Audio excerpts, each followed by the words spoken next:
గుంటూరులో Guinness record కోసం చెప్పులు లేకుండా నడిచారు నాగార్జున యూనివర్సిటీ విద్యార్థులు. దాదాపు 7,000 మంది విద్యార్థులు ఈ నడకలో పాల్గొన్నారు. ఆరోగ్యం కోసం నడక, మానవత విలువల కోసం యువత అన్న సందేశంతో నిర్వహించిన ఈ కార్యక్రమానికి మంచి స్పందన వచ్చింది.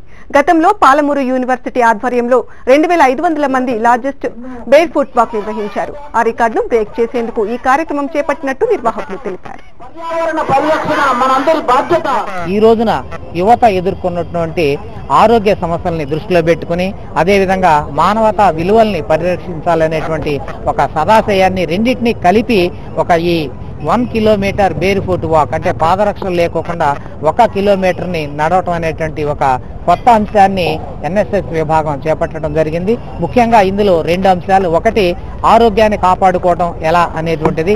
మరి చెప్పులు లేకోకుండా నడవటం అంటే ఒక విధంగా చెప్పాలంటే అక్కుపంచర్కి ఇది దగ్గరగా ఉంటుంది. 12 మళ్ళీ 100 సంవత్సరాలకు కానీ ఇది డేట్ రాదు.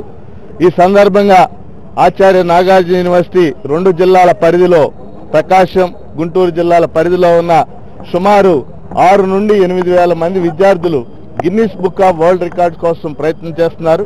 అందులో భాగంగా బేర్ ఫుట్ అంటే చెప్పులు లేకుండా 1 కిలోమీటర్ పైగా ఈ 6,000 మంది కూడా నడిచారు.